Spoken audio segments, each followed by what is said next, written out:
Hi, this is Steve Walton from Tropic Heating and PatioHeat.com. Today I'm going to take a look at this residential application here.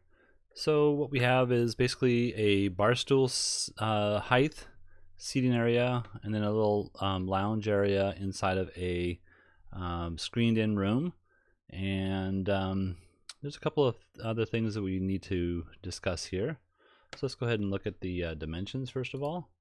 So overall dimensions I have is 13 feet 6 to this edge here, and then 18 foot 11 to this outside edge here. On this side I have 810, and on this side I have, in the center I have about 11.9. I don't have all the constructions of the how deep this goes and whatnot. The customer had asked about possibly flush mounting, and you cannot flush mount on a slope ceiling over here. We have a fan in the middle, so that's an issue here, and the spacing between I have it at 4 feet here, so the spacing between here doesn't allow for much of that, and also the joists coming across, which direction they go, things like that. But again, you cannot on a slope install a flush mount kit. It has to do with the ventilation of the kit, I'm assuming, so we'll just leave it at that. Now the customer did ask to, I want to mention we do have the lights up here, and this is a sliding door. This is an indentation here in the room. We have a door over here, and based on the images that the customer sent, it appears as if these would swing open because the hinges are on the inside. And the same with this door over here.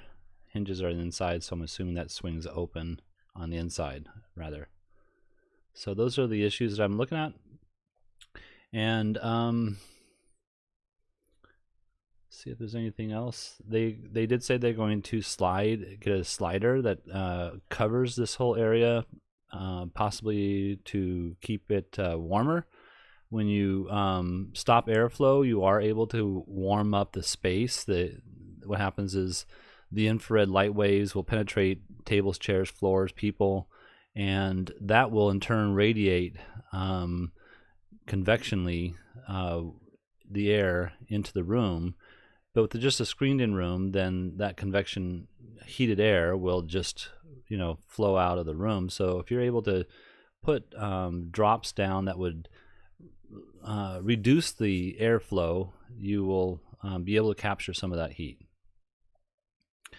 So, all right, so I'm going to go ahead and just show you what possibly the customer may have been thinking about would be an option, which is not an option. But I'm just going to show it to you for purposes so we can figure out why. So I placed 4,000 watt here and a 4,000 watt over here. They're roughly about 2 feet from this edge up, and then centered into the space here.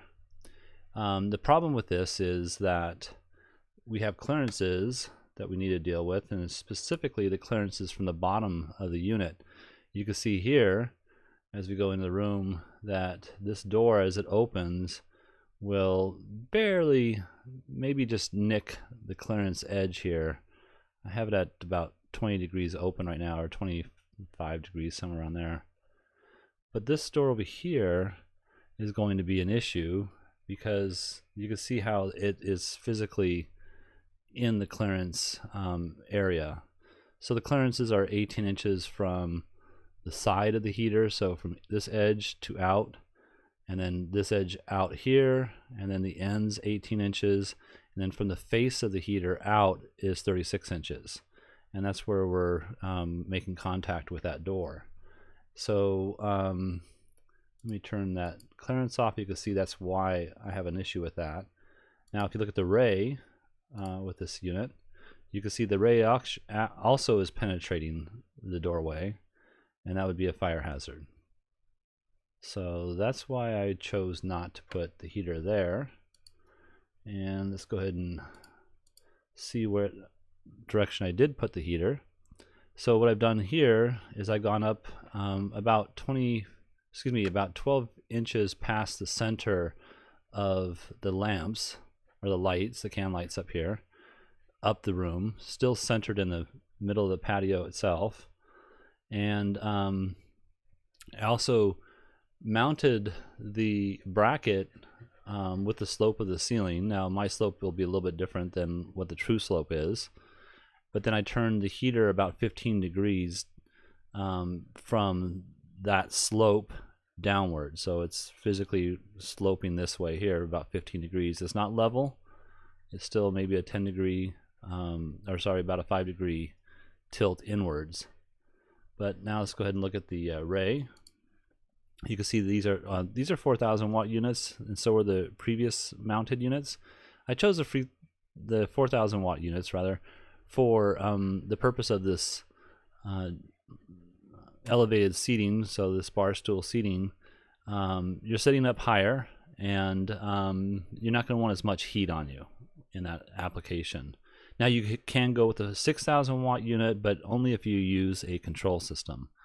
Control systems will give you that flexibility to change it from, let's say, 0 to 100% on, but let's just pretend it's going to be a 4,000 watt versus a 6,000 watt.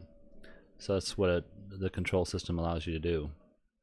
Now here you can see the penetration of the sofa here is fairly well. You could stick maybe even another chair in here, and for different gatherings you might have other seating, or you might swing a chair around or something of that nature.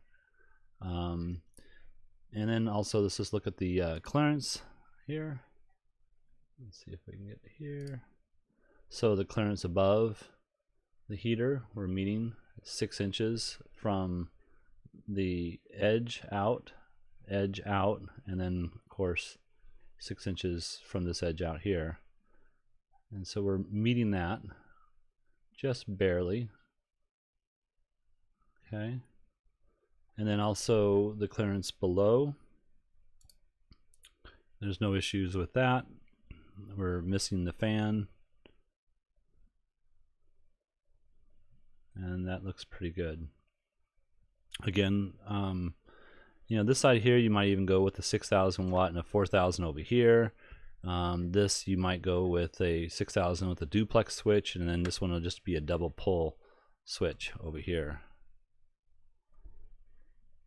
All right. Well, I hope this helps in making the decision. You can, one other thing I can show you here is that with this rayon, yes, we're penetrating it, but we're beyond that 36 inches of clearance that they require. So, all right. Thank you very much for watching. I hope this has helped. If it has, please give us a thumbs up. If you're looking for some assistance with your outdoor patio heating needs, please send us an email to support@patioheat.com. A thumbs up would be great if this has helped you, so it just lets us know that people are interested in me continuing this efforts. Thank you very much, and have a great day.